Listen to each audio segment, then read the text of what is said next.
ಮತ್ತು ಚಾಚೂಡ ಸುದ್ದಿನೋಡ ವಿಶೇಷ ನಮ್ಮ ಕಡೆ ಸುದ್ದಿಗೆ ಸ್ವಾಗತ. ಶೆರೆ ಹಳೇದಾದಷ್ಟು ಅದಕ್ಕೆ ಕಿಮ್ಮತ್ತು ಕಿಕ್ಕು ಜಾಸ್ತಿ ಅಂತ. ಅದಕ್ಕೆ ಬಾಗಲಕೋಟೆಗ ಒಂದು ಬಾಟ್ಲಿ ಶೆರೆಕ್ಕೆ ಬರೋಬ್ಬರಿ 40,000 ರೂಪಾಯಿಗೆ ಕೇಳಾಕುಂತಾರಂತ. ಯಾಕಂತೀರೇನು ಈ ಸುದ್ದಿ ನೋಡ್ರಿ.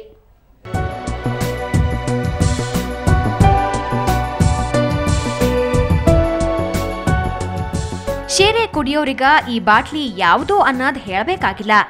ಆದ್ರ ಗೊತ್ತಿಲ್ಲದವ್ರಿಗೆ ಹೇಳೋದಾದ್ರ ಇದು ಓಲ್ಡ್ ಮಾಂಕ್ ರಮ್. ಇದ್ರಾಗೇನ್ ವಿಶೇಷ ಅಂತಿರೇನ?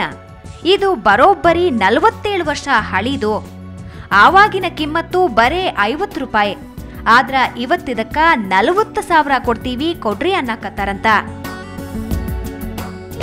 ಎಲ್ಲ ನಮ್ಮ ಗೆಳೆಯರು ಬ್ರ್ಯಾಂಡಿ ಬಾಟ್ಲಿ ತಗೊಳ್ಳೋಣ ಅಂತೇಳಿದು ಎಲ್ಲ ನಿರ್ಣಯ ಮಾಡಿ ಬ್ರ್ಯಾಂಡಿ ಅಂಗಡಿಗೆ ಹೋದೆವು. ಒಂದು ಎಲ್ಲರೂ ಪ್ರತಿಯೊಬ್ಬರು 2 ಬಾಟ್ಲಿ ತೊಗೊಂಡ್ರು. ಆದರೂ ನನಗೆ ನಾವು ಒಳ್ಳೆ ಅಂತ ಹೇಳಿದ್ಕೊಂಡು ಕೇಳಲಿಲ್ಲ. ಗೆಳೆಯರು ಇಲ್ಲ ಒಂದು ತಗೋಬೇಕು ನೀವು ಅಂತ ಹೇಳಿದ್ಕೊಳ್ಳೆ ನಾನು ಒಂದು ಬಾಟ್ಲಿ ತೊಗೊಂಡು ಬಂದೆ. ಬಾಗಲಕೋಟೆಯೊಳಗಿರೋ ರಾಮಚಂದ್ರಸ 47 ವರ್ಷದ ಹಿಂದ ತುಳಜಾಪುರಕ್ಕೆ ಹೋದಾಗ ಈ ಓಲ್ಡ್ ಮಂಕ್ ಬಾಟ್ಲಿ ಖರೀದಿ ಮಾಡಿದ್ರ. ಇವರಿಗೆ ಕುಡಿಯೋ ಅಭ್ಯಾಸ ಇಲ್ದಕ್ಕ ಅದನ್ನ ಜೋಪಾನ ಮಾಡಿಟ್ಟಾರ. ಯಾಕಂದ್ರ ಶೇರೆ ಹಳೇದಾದಷ್ಟು ಅದಕ್ಕ ಕಿಮ್ಮತ್ತು ಜಾಸ್ತಿ ಅನ್ನೋದು ಇವರಿಗೆ ಗೊತ್ತಿತ್ತು.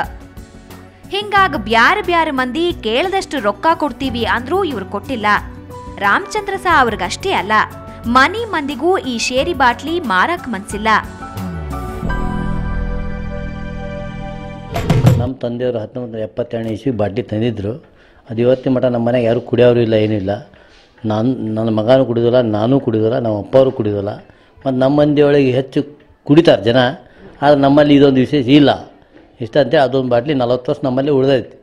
ಹೀಗಾಗಿ ಅದು ಯಾರಿಗೂ ಕೊಡೋ ವಿಚಾರ ಇಲ್ಲ.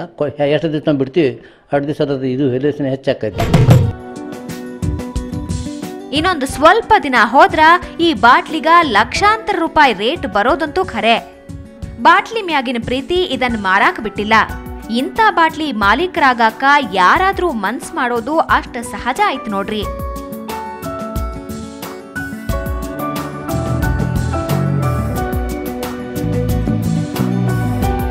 ಮಲ್ಲಿಕಾರ್ಜುನ್ ಹೊಸಮನಿ, ಸುವರ್ಣ ನ್ಯೂಸ್ 24/7, ಬಾಗಲಕೋಟೆ. ಹಬ್ಬ ಬಂತಂದ್ರೆ ಸಾಕು ನೋಡ್ರಿ, ಹೂ ಬೆಳೆಯೋ ರೈತರ ಮಾರಿ ಮ್ಯಾಗ ಅದೇನು ಖುಷಿ ಅಂತೀರಿ. ಹೂ ತಗೊಳ್ಳೋರು ಭಾಳ ದುಬಾರಿ ಆಗ್ಯಾವ ಅಂತಂದ್ರು ರೈತರ ಶ್ರಮಕ್ಕೆ ಫಲ ಸಿಗತೈತಿ ನೋಡ್ರಿ.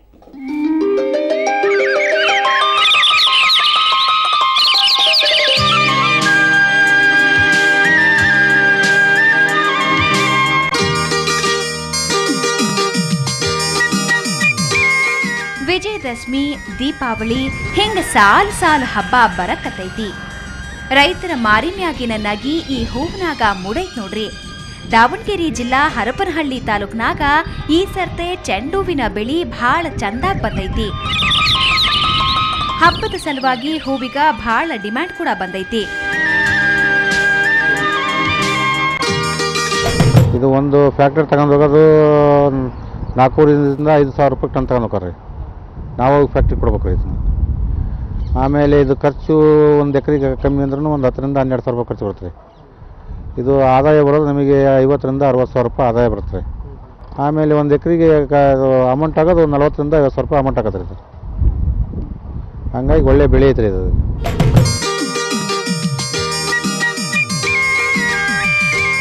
ಬೆಳಿ ಕೈಕೊಟ್ಟು ಇಲ್ಲಿನ ರೈತರು ಗುಳೆ ಹೊಟ್ಟಿದ್ರು, ಸಾಲದಾಗ ಸಿಕ್ಕಿದ್ರು. ಆದ್ರ ಈಗ ಒಂದೊಂದು ಎಕರೆಗ 1ರಿಂದ 1.5 ಲಕ್ಷ ರೂಪಾಯಿ ಗಳಿಸಾಕತ್ತಾರ.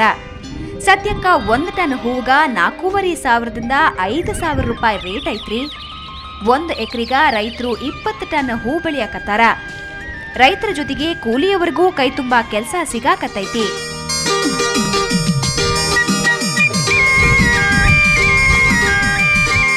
ಇವಾಗ ನಮಗೆ 100 ರೂಪಾಯಿ ಕೂಲಿ ಕೊಡ್ತಾ ಇದಾರ. ಅವಾಗ ಫಸ್ಟಿಗೆ 120 ಕೊಡ್ತಿದ್ರಿ, ಇವಾಗ 100 ರೂಪಾಯಿ ಕೊಡ್ತಾರೆ ಅಷ್ಟೇ. 100 ರೂಪಾಯಿ ಇನ್ನು 20 ರೂಪಾಯಿ ಕೊಡಲ್ಲ ಬಡವ್ರು. ಅಂದರೆ ಹೆಂಗಾರ ಉದ್ಧಾರ ಆಗ್ಲಂತ ಕೊಡಲ್ಲ ಅಷ್ಟೇ. 20 ರೂಪಾಯಿ ಅಷ್ಟೇ ಕೊಡೋದು. 20 ರೂಪಾಯಿ ಮುರಿತಾರೆ, 100 ರೂಪಾಯಿ ಅಷ್ಟೇ ಕೊಡೋದು ನಮ್ಗೆ. ಅದ್ರಾಗ ಏನು ಬಡವ್ರೇನು ಯಾವ ರೀತಿ ಬದುಕಾಗಲ್ಲ.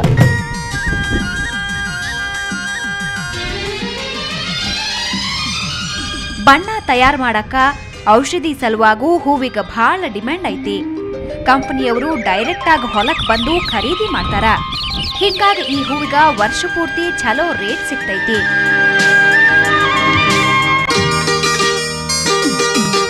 ಇದರಿಂದ ಆದ ಬಣ್ಣ, ಆಮೇಲೆ ಕೆಲವು ಔಷಧಿ ಮೆಡಿಸಿನ್ಗಳು ಏನೋ ತಯಾರು ಮಾಡ್ತಾರೆ. ಅವ್ರು ಇಲ್ಲಿಗೆ ಬಂದು ಒಯ್ತಾರೆ.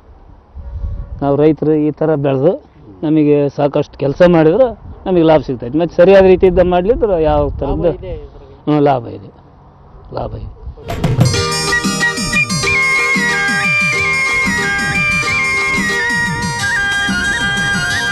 ಹರಪನಹಳ್ಳಿ ತಾಲೂಕಿನ 20ಕ್ಕೂ ಹೆಚ್ಚು ಹಳ್ಳಿಯೊಳಗ ರೈತರು ಚೆಂಡು ಹೂ ಬೆಳೆಯಾಕತ್ತಾರ.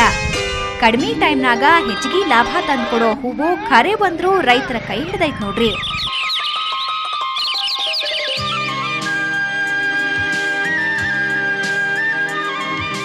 ರಾಜಪ್ಪ ಸುತ್ತೂರು, ಸುವರ್ಣ ನ್ಯೂಸ್ 24/7, ದಾವಣಗೆರೆ.